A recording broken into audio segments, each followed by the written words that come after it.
Finding your Abraham. तुमचा Abraham शोधणं.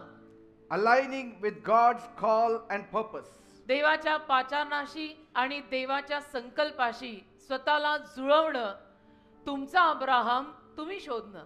Throughout the Bible, संपूर्ण बायबल मध्ये we see that when God calls someone, आपण पाहतो की जेव्हा देवाने कोणालाही पाचारलं, He also assigns people to support and walk alongside with that person. त्या वेळेला देवाने त्या पाचारित किंवा कॉल्ड माणसाला मदत करायला काही माणसं त्यांच्या आजूबाजूने दिली. Here Abraham was called alone. इथे अब्रामाला पण एकट्यालाच पाचारलं. But Sarah had to join him for God's promise to be fulfilled. पण सारेला त्याला जॉईन करावं लागलं, जुळवून घ्यावं लागलं की त्यांच्यावरती जो देवाचा संकल्प आहे तो पूर्ण व्हावा. A spiritual Isaac cannot be born unless Sarah joins a spiritual Abraham. आध्यात्मिक इसहाक तोवर जन्माला येऊ शकत नाही जोर सारा अब्रामाला जॉईन होत नाही. Sarah's role was equally important in fulfilling God's purpose. सारेची भूमिका तेवढीच महत्त्वाची होती अब्रामाद्वारे देवाने त्याला दिलेलं पाचारण आणि संकल्प पूर्ण करायला. Praise God. देवाला धन्यवाद. If your spouse has a calling, जर तुमच्या नवऱ्याला बायकोला जीवन साथीदार ज्याला आपण म्हणतो त्यांच्यावर समजा पाचारण आहे, they should stand beside the one who has been called, not behind them, not in front of them, but next to them. आणि जे पाचारित आहेत त्यांच्या खांद्याला खांदा लावून साथ दिली पाहिजे. मी असं म्हणत नाही त्यांच्या पाठीमागनं त्यांना साथ द्या का पुढून द्या,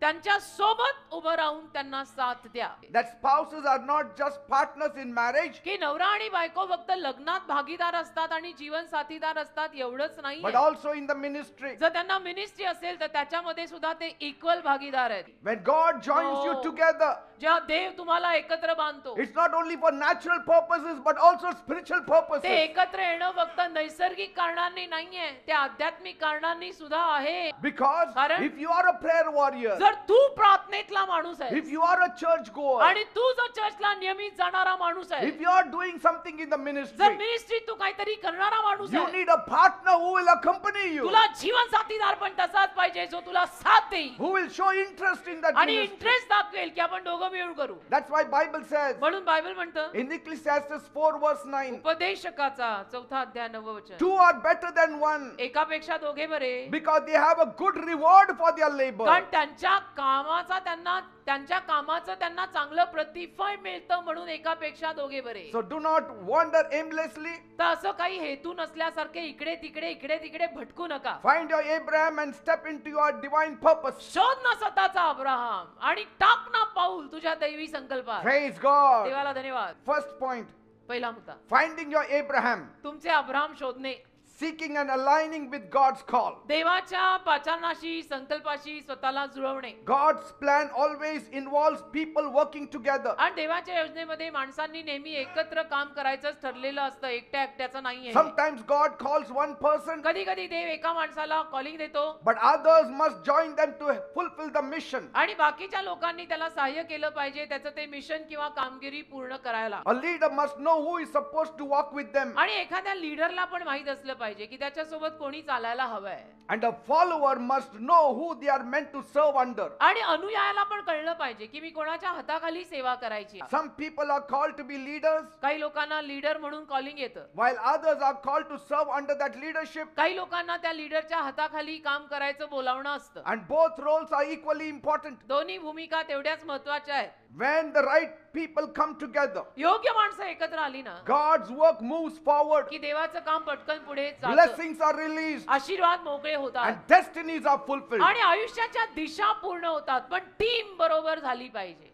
If God is calling you, जर देव तुला पाचारतोय, you will never have peace until you say yes to his Dev calling. तुला हाक मारतोय, जर तू हो म्हणत नाही तुला शांती मिळणारच नाही. Pride keeps many people from stepping into their God-given place. अभिमान, स्वाभिमान, घमेंड आणि गर्व अनेक लोकांना देवाने त्यांना ज्या जागा दिल्या त्या जागेत येऊच देत नाही. If somebody has shined in his place, it is because he is humble. एखादा माणूस जर त्याच्या जागेत चमकतो तर का चमकतो माहितीये?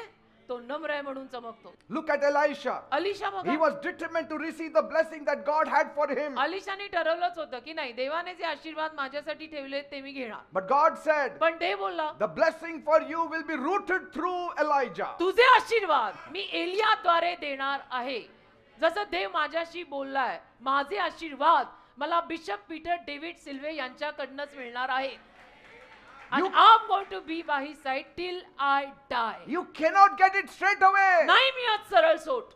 आणि हे समजून येतं ज्याचं त्याला कळतं. He wants to break you. देवाला तुला तोडायचंय. Many people अनेक लोक who are in direct contact with जे God, डायरेक्ट देवाच्या संपर्कात येत आहेत, sometimes they are not broken. कधी कधी ते तुटलेलेच नसतात. That's why God sets them among the midst of the म्हणून people. देव त्यांना लोकांमध्ये आणून बसवतो. अगे तूट फुट मग उभा राहा.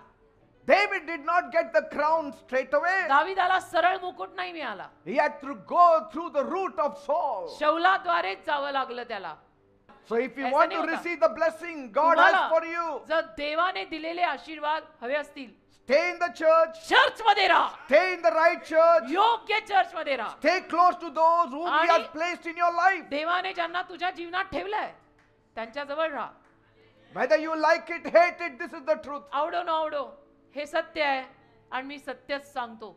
Hate them, love them, your blessings are through them. तू त्यांच्यावर प्रेम कर नाहीतर त्यांचा तिरस्कार कर. एक समजून घे, तुझे आशीर्वाद त्यांच्यामुळे त्यांच्याकडूनच येणार आहेत. You hate this church, you hate me, but you cannot do without the church without me. तुम्ही या चर्चचा तिरस्कार करा, तुम्ही माझा तिरस्कार करा, पण या चर्च शिवाय माझ्याशिवाय तुमचं होणार नाही. God has tied you with me. देवाने तुम्हाला माझ्याशी बांधलाय, नसते हट्ट कशाला करताय? And God has tied me with you. आणि देवाने मला तुमच्याशी बांधलाय, मी कशाला नसते हट्ट करून अमेरिकेला जायचं होतं? नव्हतंच जायचं आणि नाहीच गेलो. Sometimes your future is कधी connected कधी तुझं भविष्य असं जोडलेलं आहे. to someone you are meant to follow till death. अशा कोणाच्या तरी मागे तू मरेपर्यंत चालायलाच तुझं भविष्य आहे. If you ignore that person God has placed in your life, आणि देवाने ज्या माणसाला तुझ्या जीवनात आणून ठेवलंय त्याच्याकडे जर तू दुर्लक्ष करत राहिला you will miss your destiny. तर तुझ्या आयुष्याची दिशा तुझ्याकडनं राहून जाणार. God has given every believer unique talents and gifts. देवाने प्रत्येक बिलीवर माणसाला युनिक विशिष्ट कलादानं दिली आहे. But these operate most effectively when aligned with the fivefold ministry offices. पण 5 पदरी सेवा कार्यालयात तुम्ही जर तुमचे टॅलेंट आणून मिसळवले तर ते फार बहरून छान चमकतात. Amen. Amen. So your gifts and talents are meant to flow with the structure of the fivefold ministry. तर तुझी जी कलादानं आणि टॅलेंट्स आहेत ते 5 पदरी सेवा कार्यालयामध्येच फंक्शन व्हायला हवं. I will give you a few points. काही मुद्दे देतो मी. One. एक, Gospel music and singing must flow with preaching. Gospel singing, gospel संगीत, शुभवर्तमानाची गाणी, शुभवर्तमानाचं संगीत त्यामध्ये व्हायला पाहिजे. Worship can prepare the hearts. आराधना लोकांचं हृदय तयार करू शकते. But without preaching and teaching, पण प्रचार केल्याशिवाय, शिकवल्याशिवाय people will not come to the knowledge of the truth. लोकांना सत्याचं ज्ञान मिळणार नाही People cannot be saved. आणि लोकांचं तारण होणार नाही. Second point. दुसरा मुद्दा, Intercessors also must align with ministry leaders. मध्यस्थी करणारे सुद्धा जे मिनिस्ट्रीतले लीडर आहेत त्यांच्याशी जुळवून घेणारे पाहिजेत. Some people have a powerful prayer ministry. काही लोकांच्या प्रार्थनेच्या पॉवरफुल सेवा असतात. But without aligning with church leadership, पण चर्च मध्ये जे लीडर आहेत त्यांच्याशी जर तुम्ही जुळवून घेतलं नाही they miss out how their prayers can be most effective. तर त्यांच्या प्रार्थना प्रभावशाली कशा होणार आहेत ते मिस करतात. You have to have a leader to pray for him. Leader पाहिजे ना डोक्यावर ज्यासाठी तुम्ही प्रार्थना करू शकाल. When you don't join a church just praying from home, what will you pray? तुम्ही चर्चला जॉईन होत नाही, घरी बसून प्रार्थना करताय. काय प्रार्थना करताय? Say, align yourself with Abraham. अब्रामाशी जोडून घ्या स्वतःला. Align yourself with Abraham. अब्रामाशी जोडून घ्या स्वतःला. That's why I have been saying, म्हणून मी आता तुम्ही ऐकत don't असाल. separate my cell leaders from me and the church. माझ्यापासनं माझ्या सेल लीडरला आणि चर्च पासनं माझ्यापासनं त्यांना वेगळं करू नका. जे कोणी मध्ये आहेत त्यांना मी सांगतो, Yes. चर्च पासून आणि माझ्यापासून माझे सेल लीडर तुम्ही वेगळे करायचे They नाही. must be connected to me. ते माझ्याशीच जोडलेले पाहिजे. They must be connected to the ते church. चर्चलाच जोडलेले पाहिजे. कारण कॉलिंग माझ्यावर आहे. Because I love them. कारण माझं त्यांच्यावर I प्रेम pray आहे. for them. मी त्यांना जबाबदार आहे. मी I त्यांच्यासाठी direct them प्रार्थना correctly. करतो. मी त्यांना योग्य I मार्गदर्शन guide them करतो. correctly. मी त्यांना योग्य रस्ता दाखवतो. You are born of the word through me. तुझा जन्म देवाच्या शब्दात मी केलाय. I didn't tie you with anything hard cord. मी काही तुम्हाला कुठल्या दोराने बांधलेलं नाही. I tied you with the love of me God. प्रेमाने बांधलंय देवाच्या तुम्हाला. Find your Abraham. तुझा अब्राम तू शोध. Your destiny will be made. तुझी दिशा बनेल बेटा, Praise आयुष्य God. बनेल. Praise God. देवाला धन्यवाद. Amen. आमेन.